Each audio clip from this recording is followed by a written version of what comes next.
Hello, and welcome to Getting Where Going Healing, a place where we talk about mental, emotional, spiritual, and physical well-being to help you learn to let go of the things that are holding you back from being your best, your greatest, your most authentic you.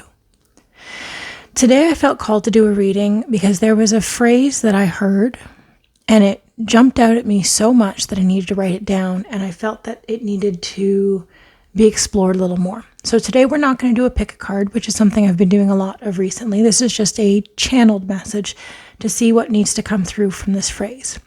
So this is the phrase that jumped out at me and I had to write it down, and I feel that it's really important. So the phrase is, sometimes we assume the worst because we fear to hope. Sometimes we assume the worst because we fear to hope. So I want to find out, what is it we're fearing to hope?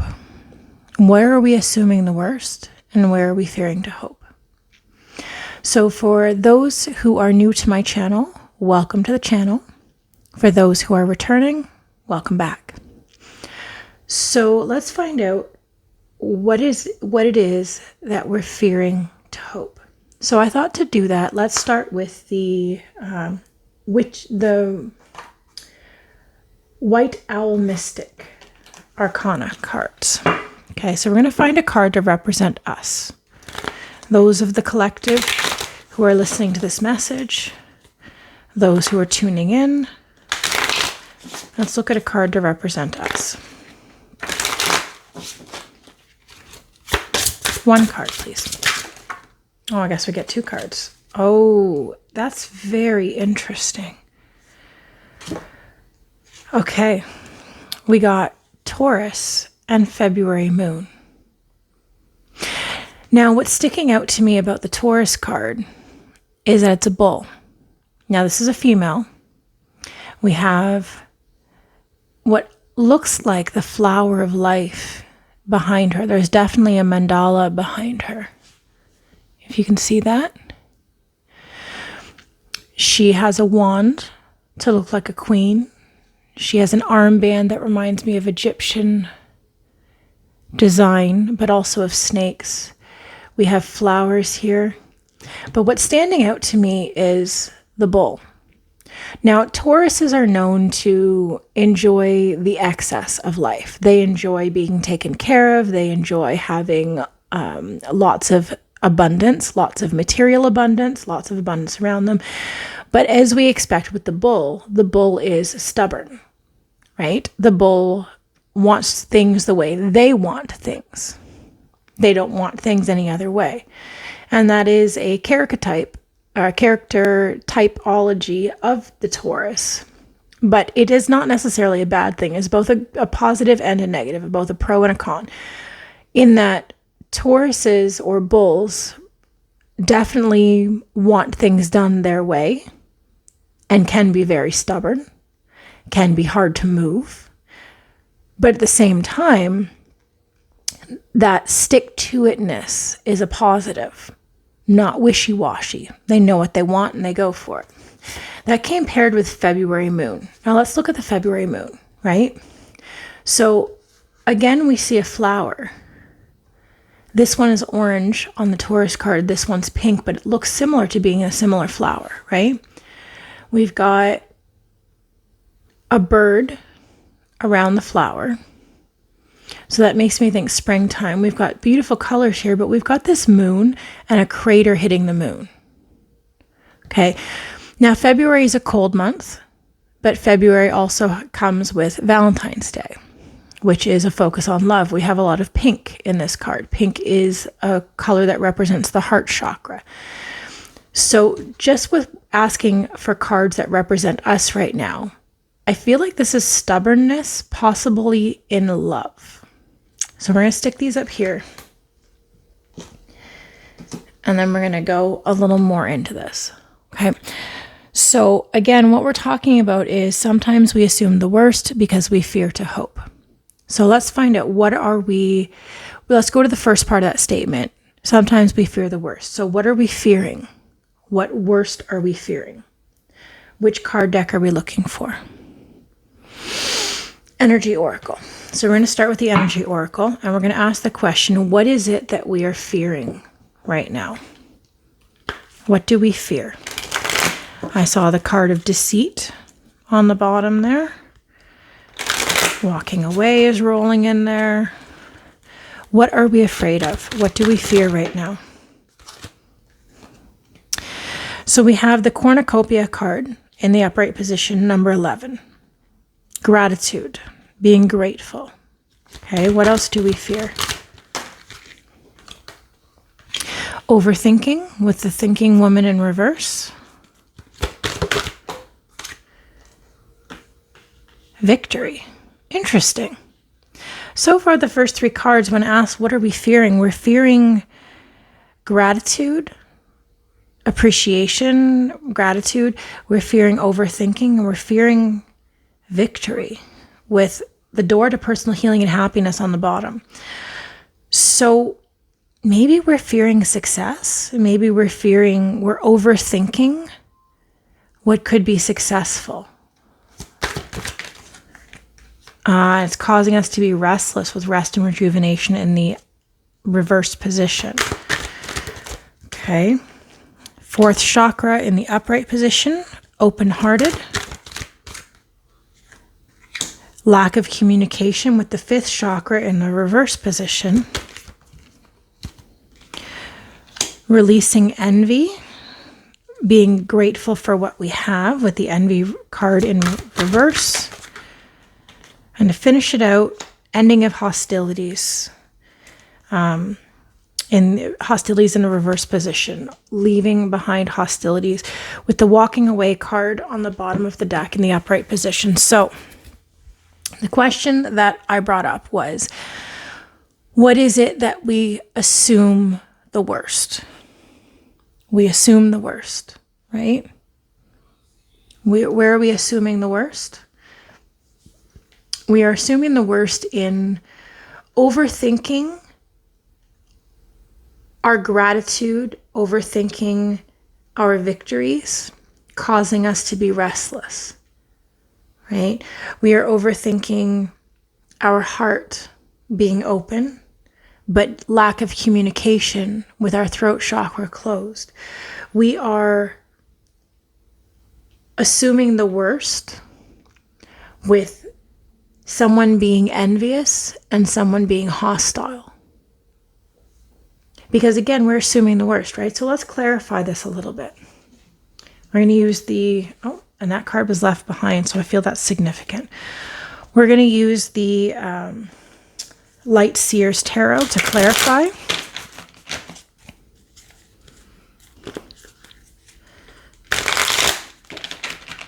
Okay.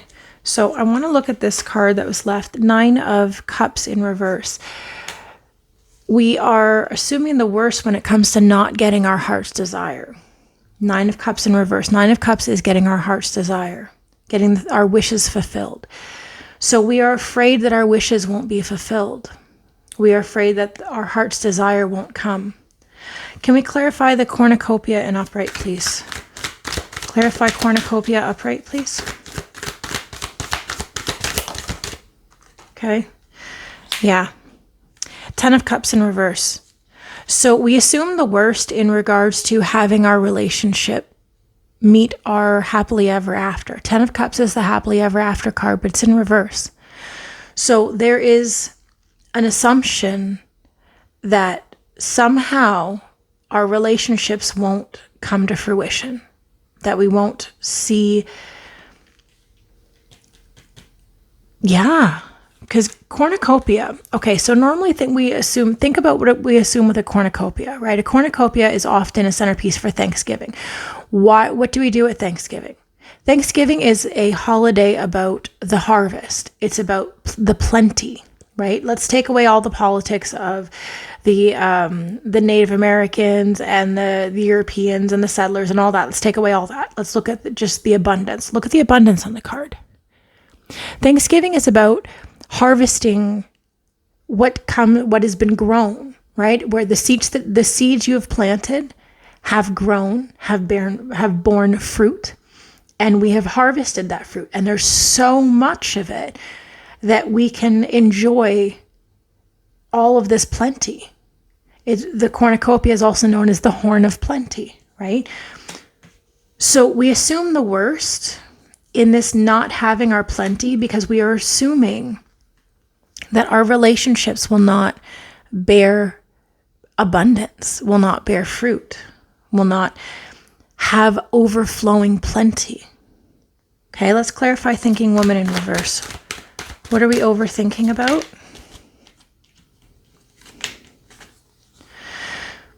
Four of Pentacles in the reverse position, sharing the wealth, and 10 of Swords in the upright position, mental burdens, walking away from mental burdens. So we're overthinking about the mental burdens, and I can only assume it has to do with relationships because, again, we saw the 10 of Cups. We're overthinking about, thinking. 10 of Swords is feeling like you've been stabbed mentally, right? So this is a mental state. This is the way that we're thinking about it, that we've just been stabbed so many times that we can no longer continue. That we've just been betrayed. It is a betrayal card. But in this deck, it doesn't appear like in other decks. In other decks, what you see is a person lying on the ground and all the swords have stabbed them and they are done. In this one, what we see is this person is walking away.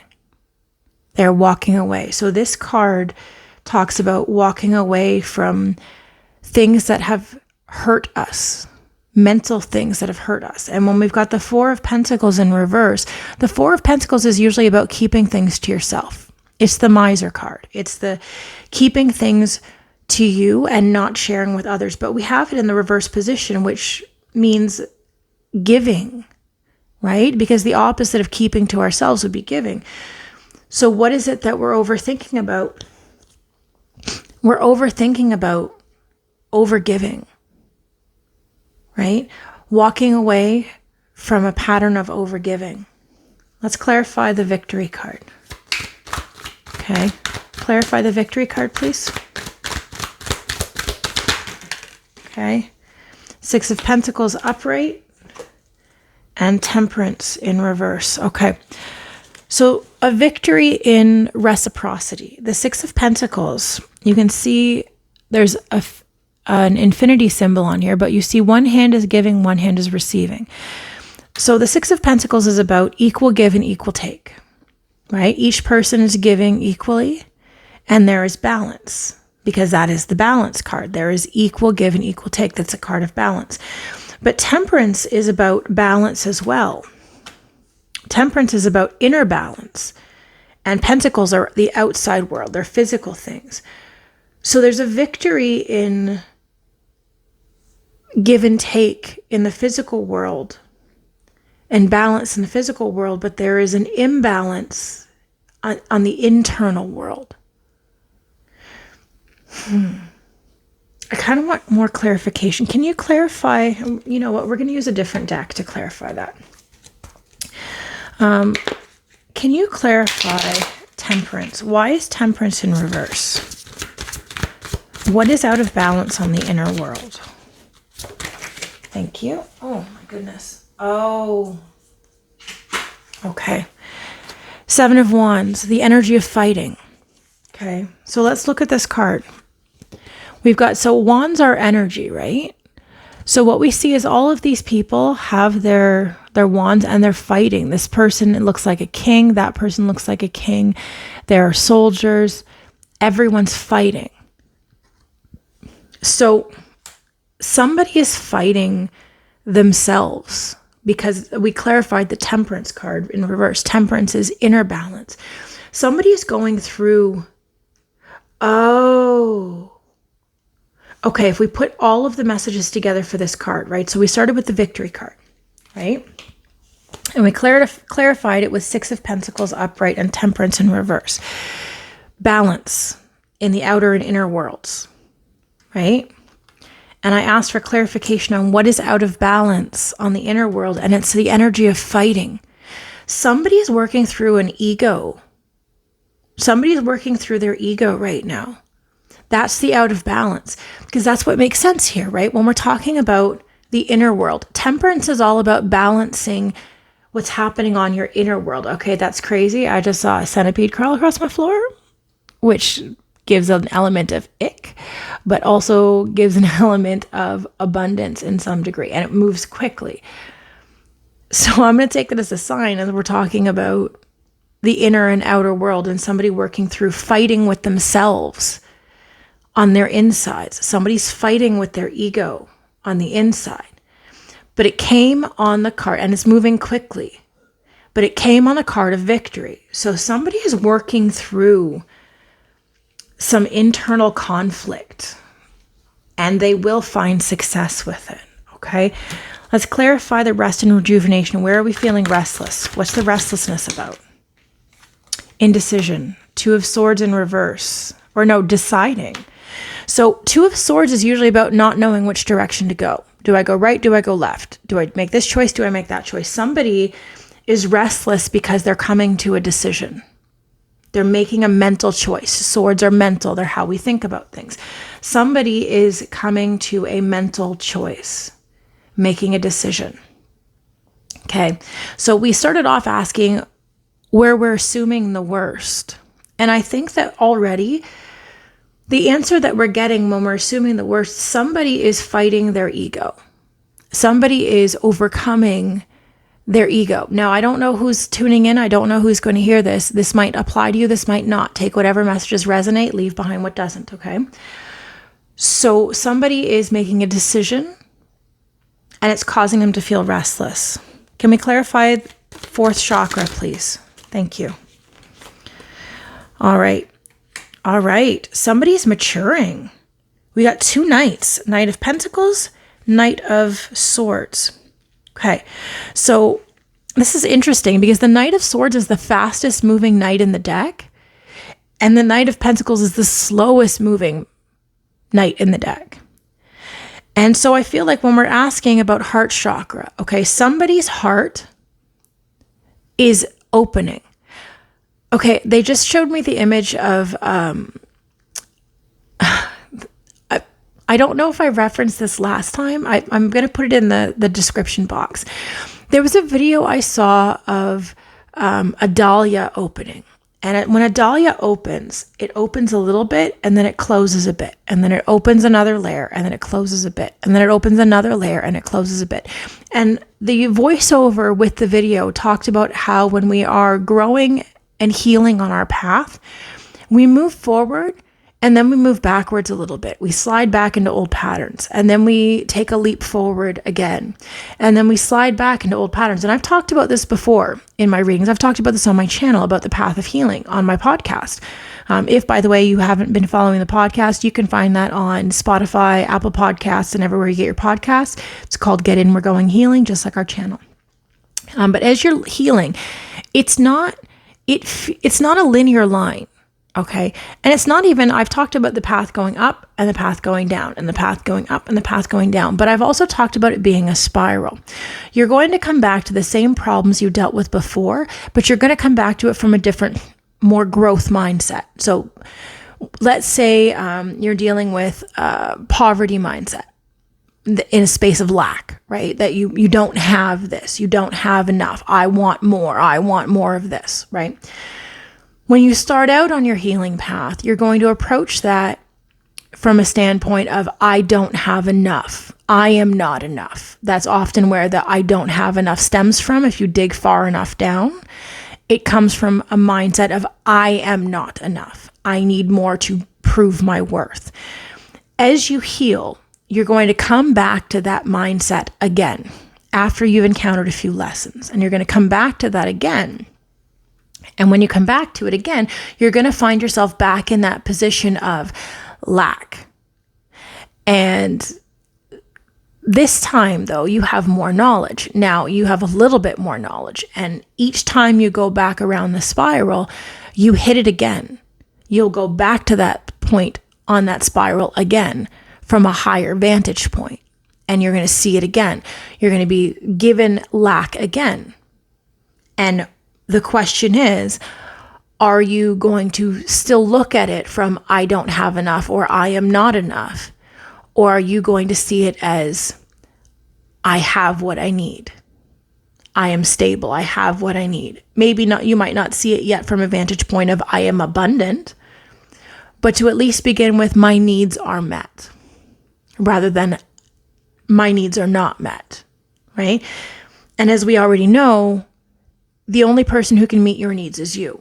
If you don't do the inner work, if you don't look at it and start to begin to break down the I am not enough, nothing outside of you is going to bring the enough feeling. Doesn't matter how much money you make, doesn't matter how many partners you have, it doesn't matter how many children you have, it doesn't matter how much validation you get from others, none of that will be enough. Because if you don't feel enough on the inside, you will not find that on the outside. As within, so without. Right? If you're looking for your validation on the outside, you're never going to find it. I'll see if I can link it as well in the description box. I actually found a video recently from a gentleman who's helping masculines learn to heal. And he said that many times those who identify with masculine energy, now when I say masculine energy, he referred to it as men, but there are women who are in this spot too. So it's those who embody the masculine energy. In that video, he talked about many masculines, particularly he referred to as men, look for their validation in their job, in their partner, particularly when it comes to bedroom, and their children. And those are places where they look for worth, without understanding that their worth is not an external thing. Their worth comes from within. It doesn't matter how many partners you've had or how great you are in bed. It doesn't matter how much money you make. It doesn't matter whether your children bring you pride or not, or give you the validation from others. Oh, your child is so smart. Your child is so attractive. Your child is so this. Those are pride things, and they come from without. In order for you to find that worth, it comes from within. And that means you have to go in and do the work on the inside to find the little version of you who was told that they were not enough, and begin to show them that they are. Begin to change that programming that they are not enough, because you will not find that validation externally. It has to come from within.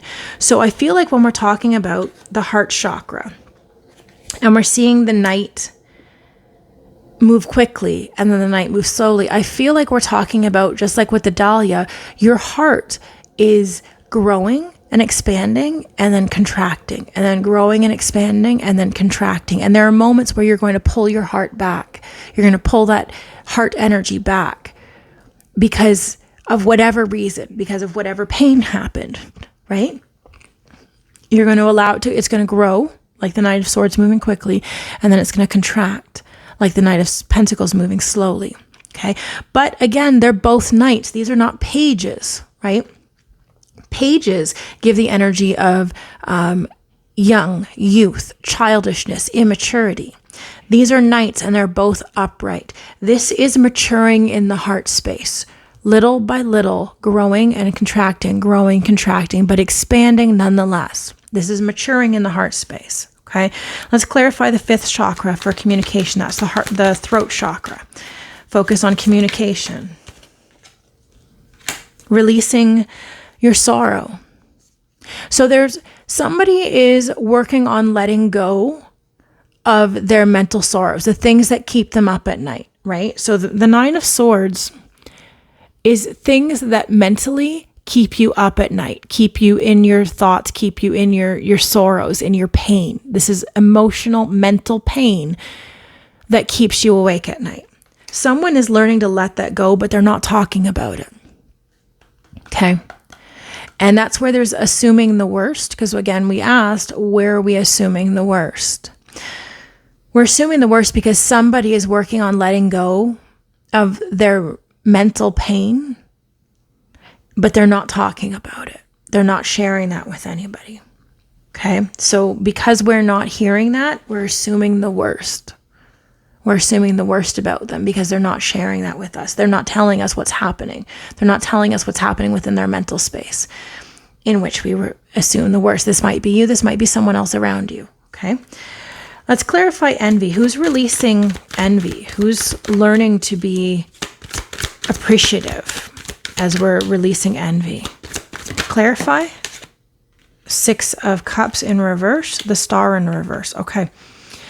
So as somebody is learning to be appreciative, part of what's happening for them is they're having difficulty because they feel like their dreams aren't coming true with the Star in reverse, but they are, oh, no, I'm sorry. Let me clarify that. The 6 of Cups in reverse is releasing the past, releasing the emotions of the past with the Star. So I feel like whoever this person is who is moving out of the space of envy, of wanting something that they don't have, longing for something, wishing they had more, is learning to be grateful for not getting what they wanted in the past. Whatever it is they wanted was not actually the right thing for them. Because again, the Star is having a wish come true. Wishing upon a star, having wish come true. But their wish did not come true. Their wish in the past did not come true. But whatever that wish was the wrong wish for them. Whatever that was that they wanted, they don't want it anymore. They are letting go of whatever that was that they used to want, whatever kind of life they used to wish they had. Because again, it's envy in reverse. They're letting go of wanting something that they had before. And that's clarified with the Star, wanting something that you don't have. Whoever this person is, whoever I'm talking about here, is letting go of whatever they used to want in the past. And they're learning to be good with what they have. Can we clarify hostilities in reverse? What hostilities are being released? Who's moving past these hostilities? Thank you. Oh, yes, absolutely. Ace of Swords, a new way of thinking. Somebody is letting go of whatever anger. Hostilities would be anger, ready to fight, right? Being easy to fight, quick to temper, right? A quick fire temper. Somebody is finding a new way of thinking with Ace of Swords. Somebody's approaching a new way of thinking. Okay. We've got the King of Swords in reverse on the bottom. So someone's learning to let go of control, because the King of Swords is very controlling, mentally controlling, which can be a good thing when you're in control of things. But I feel like in this reading so far, when we're talking about someone feels like their relationship isn't all that they wished it would be, right? Somebody, and they're making assumptions. They're overthinking, walking away from mental burdens, okay? Things are out of balance and they're fighting themselves and fighting their ego. They're making a decision that's causing them to be restless. They're moving through their cycles and learning to open their heart. They're not communicating about releasing their old pain. They're learning to let go of the life they used to dream for themselves, and they're learning to think new thoughts about things that used to make them angry. But in order to do that, they have to let go of control. As long as you are trying to control every single aspect of what's happening in your life, you're going to have a very hard time. Okay? To get into a little more spiritual of it, understanding that there are lots of things that happen in the world that happen without your say-so. Flowers bloom, flowers die, leaves turn to dry leaves and fall off the trees. A lot of things happen in the world that happen without your say-so. You are not the grand creator of the entire world, the entire universe. You are the grand creator of your own universe, simply your own, not everything else. As long as we are holding a position of feeling like we have to control everything, it puts a lot of pressure on us. Right? If we feel that we have to control the actions of others, we have to control the outcome of everything, when we are in a position of feeling that we have to control all the things, as the King of Swords is control. When we are in a position where we feel like we have to control all the things, that's a lot of pressure. That's a lot of pressure on us. That means if things fail, that's on us. If they succeed, that's on us. But if they fail, that's on us too. That's a lot of freaking pressure. Okay? When you let go, when you learn to let go of control, when you learn to allow things to be, I'm hearing the song Que Sera, Sera. Que sera, sera, whatever will be, will be. The future's not ours to see. Que sera, sera. When we let things be, when we let things happen without needing to control all the things, we are often pleasantly surprised. Now, sometimes we might not be pleasantly surprised. Sometimes it might be an unpleasant surprise. But it's a change, it's a shift, right? And it takes the pressure off of us. If we feel like we have to control every single aspect of everything, that's very hard to do. And you're going to come up against resistance, because who likes being controlled? Nobody likes being controlled. So when you're trying to control other people and trying to control other people's actions, you're going to find it very challenging. You're going to find resistance. You're going to meet resistance. And then what do you do when you meet resistance? For those who feel they need to control, they push harder. They expend more energy to try to create the outcome that they want. What if that's not the outcome that the universe wants for you? Right? The biggest lesson I've learned on this healing path is to let go of control. Because as long as you are trying to tell the universe how it's supposed to go, the universe is just going to look at you and laugh at you. You don't have control over those things. You don't have control over the outcome. I found it works better when you go with the flow. When you allow the universe to take you wherever it's going to take you, you allow other people to make the choices that they need to make without trying to influence them.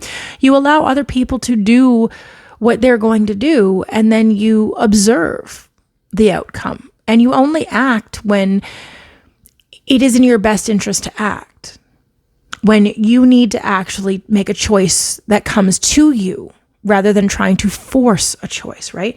So whoever this person is who's learning to make a choice, who's learning to change their mindset, who has been assuming the worst, whoever this person is, they are finally learning to let go of control.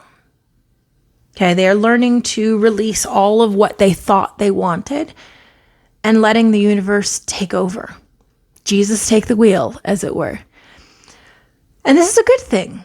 This is a good thing. This is a hard thing, but this is a good thing. Okay. So we're going to move all these cards and we're going to go into, so that was when we assume the worst. Okay. So now we're going to look into what happens when we fear to hope, because again, the statement was, when we fear the worst, when we assume the worst, it's because we fear to hope. So let's find out more about what we're fearing to hope about. Okay. So we're going to clear all these out. All right, guides. What cards are we going to use that we're fearing to hope? Okay. They said the angels, the angel oracle. Okay. Oh, that was a clear message they wanted to keep. Okay. So what are we fearing to hope about? Unconditional love. We're afraid to hope for unconditional love with the Divine Mother. So now the Divine Mother is often depicted as Mother Mary. And the reason for that is Mary loved Jesus no matter what he did.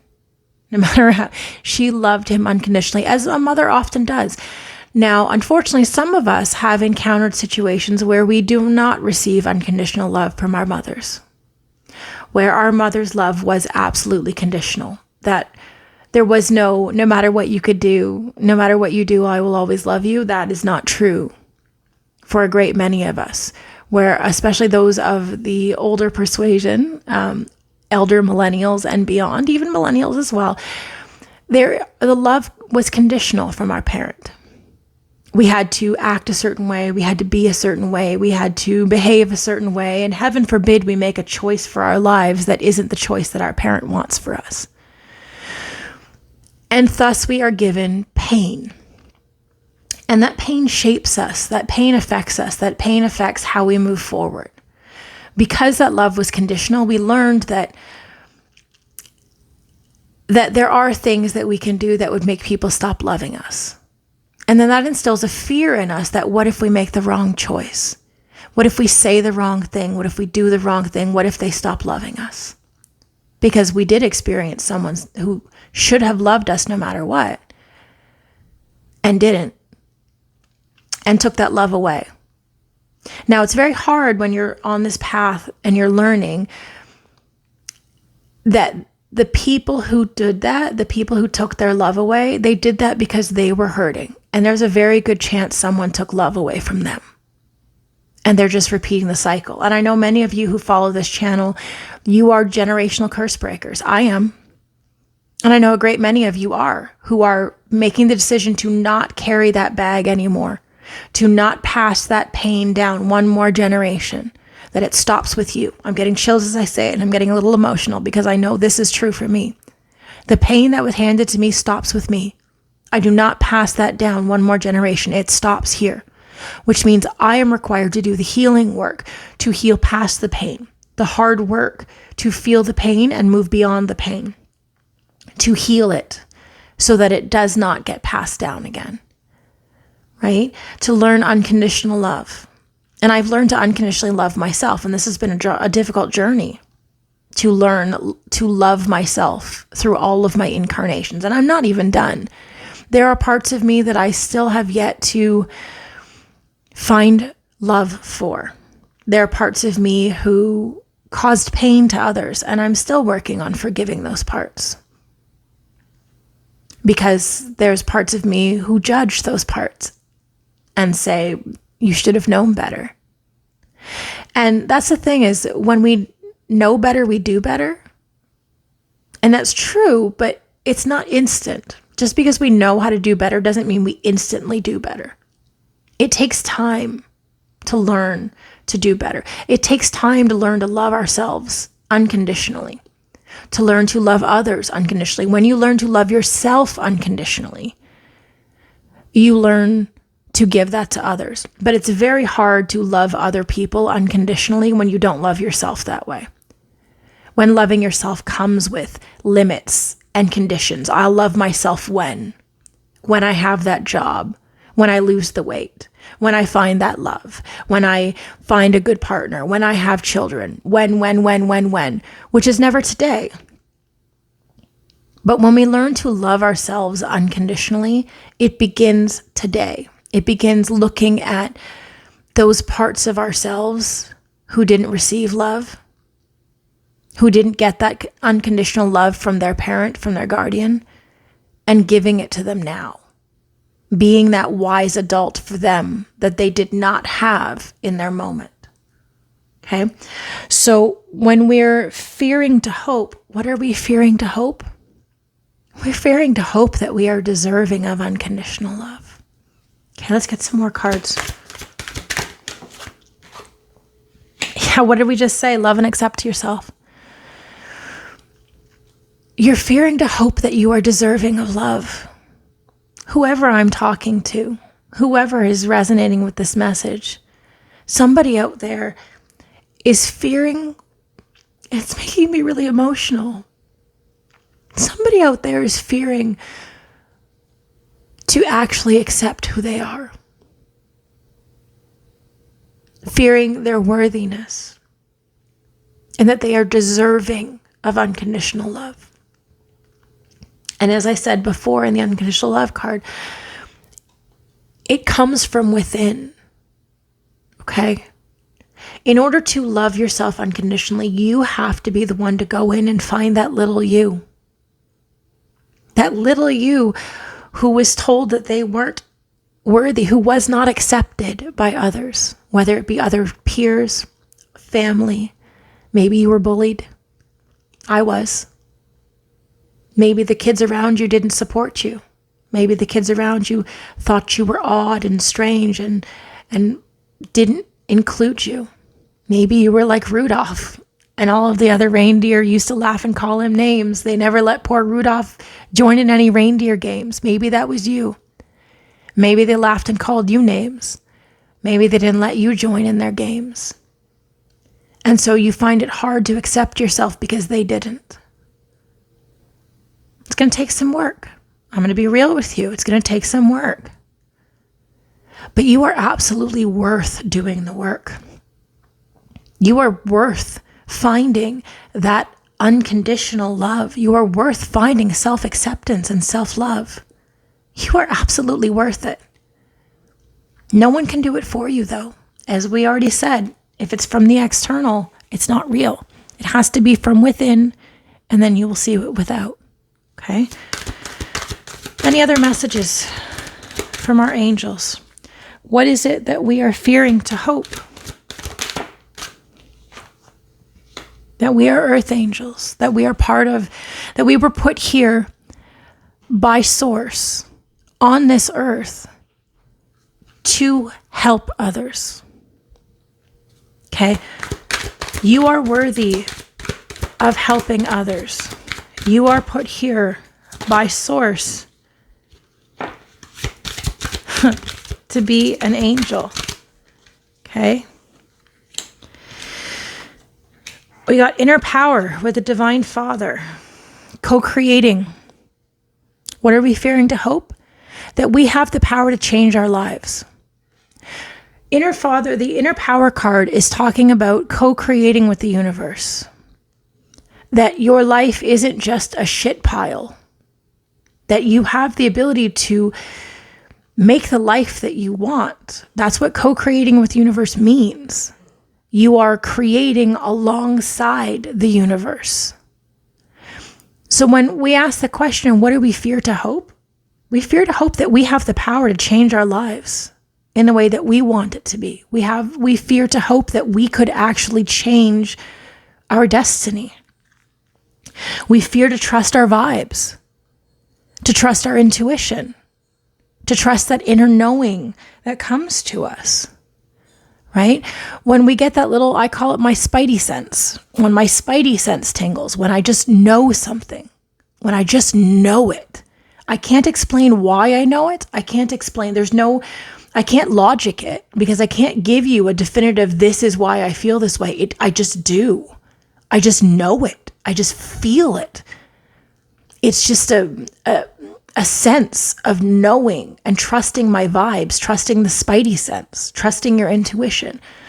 So what do you fear to hope? You fear to hope that the knowing that you have is accurate, that the inner knowing that you're connecting with is true. Because I'll tell you, it feels crazy sometimes. You feel crazy. When Source gives you a message and you're like, that can't be right. Like that can't be right. You can't possibly be asking that of me. That can't be right. When they told me to start a podcast, my response was, you want me to do what? I don't know how to do that. I don't know anything about that. How can you ask that of me? How can you tell me that's what you want me to do? I can't do that. But here I am with a podcast and with a YouTube channel. And sending out these messages. And this is what they told me that I was supposed to do. So you're afraid to trust that these vibes you're feeling are real. And I get it. Because it feels crazy when they send you something and you're like, that can't possibly be real. I must be hallucinating. That must be just ridiculous. There's no way that's real. But when you trust that vibe, you co-create with the universe, right? You co-create the life you want. There's our last two cards. Actually, looks like we'll be getting one more. Yeah. Okay. So you fear to hope that if you take this leap of faith, that it will happen. Which is just this is coming along with every other message that they're saying right now. You're afraid to hope that if you jump, that you'll land where you need to be. Because logic says there's no way. If you use your logical mind, if you use your thinking brain, it's telling you that there's no way this will happen. It's just a pipe dream. But everything that exists started as somebody's vision. It started as a dream. Electricity started as somebody's dream, a vision that they had. Roads, civilization, all of these things, they started at one time as someone's idea. Every single invention started as someone's idea. And now they're commonplace. We don't even think twice about them. A washing machine. was someone's idea, right? And now everybody has one. A refrigerator was someone's idea. And I guarantee you, when they first came up with the idea, everyone around them was like, yeah, okay, that's crazy. That's crazy. That's not a thing. You can't make that happen. That's just craziness. That's nonsense. Imagine if they'd listened. We wouldn't have refrigerators. We wouldn't have washing machines. We wouldn't have a bajillion different things that we have if the people who thought of these ideas believed everybody else, the naysayers, believed everyone else who told them that it wasn't real, that they would never be able to do it. Every single one of them would have just stopped doing it. And we wouldn't have these things that we have. They took a leap of faith. They believed in what they saw and they trusted it. They trusted their vibes and they jumped. So what are you fearing to hope for? That this will happen for you. But you're already being told with the Divine Father co-creating. Jump and the universe will catch you. It will make sure that it happens. It might not happen the way that you expect it to, but it doesn't mean that it won't happen. Have faith in whatever it is you're trying to manifest into this world, whatever it is you're trying to make real that started as an idea. Believe in it and jump. The next card we have is Archangel Raphael, the Divine Physician. So this is, somebody might be having health problems. Okay, thank you, Raphael, for shining your divine light upon my healthy body. Someone might be having health problems. Someone's body might not be in good shape. Their physical vessel might not be in good shape. And there's a fear that they're never going to get healthy. They're never going to be healthy. Okay, this might be a mental state because your mind is part of your body. It might be that you are afraid that you're never going to heal through all of this stuff because we started with unconditional love and accept yourself, right? So you might fear to hope that you'll ever get past these blockages, that you'll ever find yourself in a position of loving yourself unconditionally, accepting yourself for who you are. Because you've been with these patterns for so long and they're so ingrained in you. It can be hard to believe that you can ever move past these things, that you could ever live a life where this isn't part of who you are. But I'll tell you, the person I used to be is so different than the person I am now. The person I used to be looked to everyone else to tell her who she was. She asked everyone else for help. Instead of trusting her own intuition, her own inner guidance. She looked to everyone else to tell her that she was pretty instead of knowing it. She looked to everyone else to validate her instead of validating herself. I used to be that person. I'm not anymore. I know who I am now. I know where my worth is. I know my value. And I didn't used to. And I promise you, if I can do it, you can do it. I'm not some special human who's different than anyone else. I am capable. You are capable of doing exactly the same thing. You are capable of moving past this version of you who's just a shadow of the real version. You are capable of being that person. Is it going to be easy? No, it's not. Facing your demons, facing your shadows is not easy. Opening that closet full of skeletons is not easy. It is very painful to open that closet and look at every single skeleton and embrace them and acknowledge them. It is painful to look at all of your demons, all of those pains that other people put there. It sucks, okay? I'm going to be absolutely straight with you. It sucks. And you will spend a lot of time in sorrow. But if you keep that pain there, it stays there forever. I see it as a wound that's festering. If you continue to let that wound fester, it's all just infected. And that infection becomes sepsis. And that will kill you. But if you open the wound, in order to let out a wound that is infected, you have to open it. You have to cut it open again. And then you have to let the infection out. And then you have to clean the wound out And then you can stitch the wound back up and let it heal correctly. Let it heal properly without the infection in it. And it will save your life. So you have to look at those pains. You have to empty the closet. And then now, next thing you know, you have a new space to fill with new things. We've talked about it before in The Untethered Soul. Michael Singer talks about it being thorns in your heart. And we build these elaborate contraptions to avoid people hitting the painful spots in our heart, the thorns that other people stuck there. And every time someone touches it, also known as a trigger, every time someone triggers us, we blame them for touching the wound, for touching the thorn. It's your fault I'm hurting.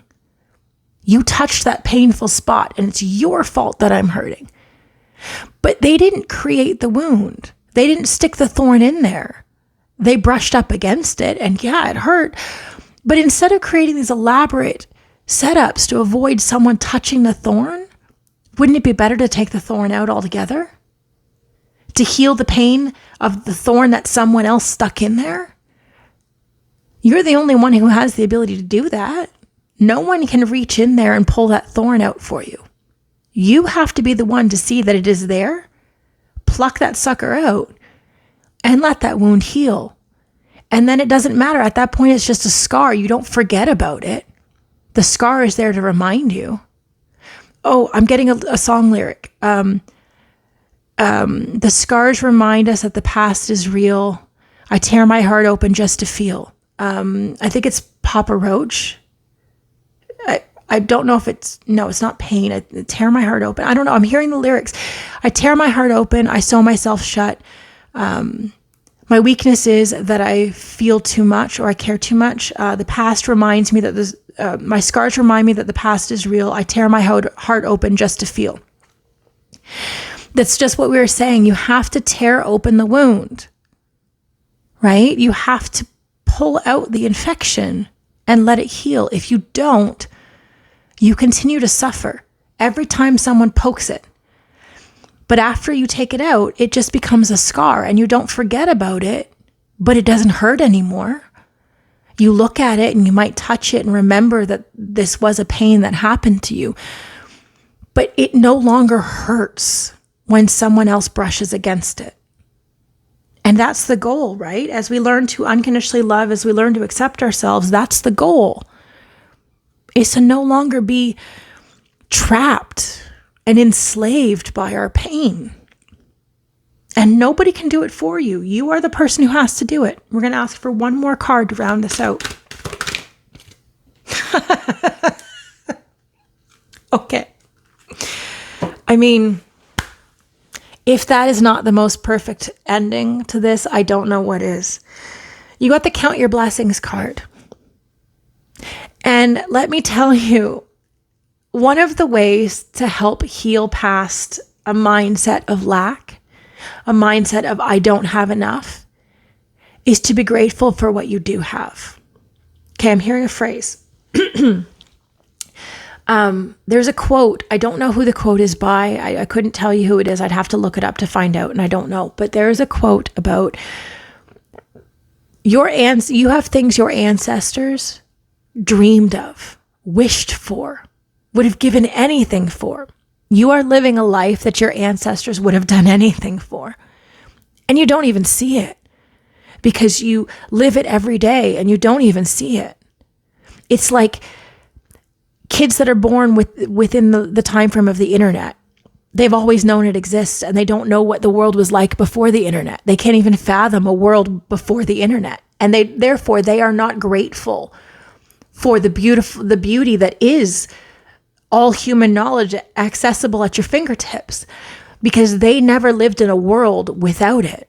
But those of us who, as I said, are elder millennials, Gen Xers, boomers, those who might even still be alive for silent generation, we know a world before it. And therefore, we are grateful for these things because we remember a life that existed before these things were real, when they were just figments of our imagination. They were things we wished could possibly be real. It was sci-fi, absolute science fiction. But these are things that are real now. These are part of our daily lives now. So it's reminding you to be grateful. Okay. Now, this is something that I do regularly. Every morning when I have my coffee, I listen to gratitude affirmations to start my day. And now I've listened to some that start as I am grateful or I am thankful, which is when you use the phrase I am, it's more of a root chakra grounding thing. And I've also used ones that say thank you. And I use prayer beads and I slide a bead across for each one. And I thank the universe for all of my beautiful blessings. Even the difficult things. In my gratitude list, I am grateful for the challenges, because in overcoming the challenges, I grow and I learn. And when I have arguments with people within my life, I'm grateful for those arguments because they shared knowledge that had not been previously shared. Sometimes people aren't willing to truly share what is causing them pain until they're in an argument. And then it's flung out with the purpose of hurting the other person. And sometimes that is the goal, is to spread the pain around, because sometimes it feels easier to bear the burden of pain when we throw it on someone else and make them carry it too. That's the phrase, hurt people, hurt people. But thankfully, healed people heal people. So when we are thankful for the difficult times, there's a song by Rita Ortiz, I can't think of her last name, I'm sorry. Once I do, I will link it in the description box. There was a song called Grateful. And in it, the chorus goes, I'm grateful for the storms, make me appreciate the sun. I'm grateful for the wrong ones, they make me appreciate the right ones. I'm grateful for all my pain. Let me think, hold on. I have to think. I'm grateful for the storms, make me appreciate the sun. I'm grateful for the wrong ones, make me appreciate the right ones. I'm grateful for the pain, for everything that makes me break. I'm grateful for all my scars, 'cause they only make my heart grateful. I'm grateful for the pain and everything that made me break. I'm grateful for all my scars, because they only make my heart grateful. When you see that pain is meant to help you grow, you'll find gratitude in that. Because through experiencing the pain, you recognize where the wounds are. And when you recognize that where the wounds are, you can heal the wounds. But if you didn't know they were there, how are you going to fix them? How are you going to heal them? A friend of mine recently told me that just before you grow, think about it like birth. Just before a baby comes through, when a baby is crowning, they call it the ring of fire. And that is the most painful part of the labor process, bar none. Their labor is painful. Bringing a baby into the world is incredibly painful. But at the very end, just before the baby is born, as it's coming through the birth canal, as it's coming through the end, right at the end of the opening, that opening stretches to fit a baby's head and it hurts. It is the ring of fire. It hurts. And it is the most painful process of the entire birth process. And then it's over. That's it. Once the baby's head comes out, that's it. The whole baby comes out. And then it's over. The pain is over. And so it is when we are growing in our spiritual path, as we are healing. When we come up against things that are so cripplingly painful, they allow us to grow beyond it. When we embrace the pain instead of fighting or fleeing from our pain, it allows us to move forward after that. It gives us the opportunity to move past the pain and recognize it, and we are grateful. I don't know a single woman who has given birth who was not grateful for the pain of childbirth after the baby is in their arms. Yes, childbirth sucks. I have a child. I have been through childbirth. It is incredibly painful. But I'm grateful for my child. I'm grateful for everything that's come with him. I'm grateful for the person I've become by being his mother. I'm grateful for the opportunity to raise a child in the love that I did not receive. And in parenting him, I'm reparenting my own inner child and healing my own inner wounds where I did not receive that Mother Mary unconditional love. My childhood included very conditional love. And by learning to reparent my own inner child, I'm learning to give myself that love that was not given to me. And learning to accept myself in the way that I was not accepted in my childhood. So count your blessings. And I also want to bring up, I've mentioned this before, but in my gratitude, when I use my prayer beads, I also remember to thank myself. Because it's not just giving external gratitude, grateful to the universe, grateful to our guides, grateful to our parents, our friends, all of those things. It's grateful to ourselves for being on the healing path, for doing the hard work, for facing the wounds, for doing this stuff, for re-experiencing the pain, for going through all of these things, for the things that you do for others. We are so quick to give gratitude to others, but we often forget to give gratitude to ourselves for the work that we do on behalf of others. When we maintain a home for our family so that our family will have a clean home. When we cook healthy meals so that our families will have healthy meals. When we go to a job that we may not necessarily enjoy going to, but it benefits those around us. We often forget to give gratitude to ourselves for the work and sacrifice that we do within our lives. And this can lead us to feeling unappreciated. As we saw in the previous part of this reading, unappreciated because if other people are not giving us that appreciation and gratitude, if other people are cutting us down and criticizing us, we might take that in as our own inner pain because it's going to touch on a wound. If you had a childhood where you did not get unconditional love, that's going to touch a wound that was left there from your childhood. And other people's lack of gratitude and appreciation will touch on the fact that there was not gratitude and appreciation in your childhood. And that again triggers that wounding. But they didn't put that wound there. That wound was there in your childhood. When we show ourselves gratitude, we help to heal that wound. When we show ourselves appreciation, even if it's just, I didn't feel like getting up today. I didn't feel like getting up and taking care of my animals today or my children today or even myself today, but I did. And saying, I'm grateful to you, self, for getting up and doing it anyway, even though you didn't want to. Right? Showing gratitude to ourselves. And the bottom card is absolutely it. Don't hate, meditate. So when we get into the sensation of, like we saw in the previous part of our reading, assuming the worst, when we get into the position of fighting, either with ourselves or with other people, when we get into the position of hostilities and giving that to other people, don't hate on other people or yourself. Get into a position of meditation. Get into quietness. Connect with your inner self. Connect with your inner parts. Which part of you was triggered? Which version of you is in there screaming and yelling? It's not fair. They shouldn't have done that. They shouldn't have said that. Why did they do that? They're so mean. They're terrible. All of those things. Which part of you is yelling those things? Which part of you feels that they need to speak up? And then let them listen. Let them voice the pain that they're experiencing. Let them voice their agony. And be there for them in the way that the adult wasn't there for you in your childhood.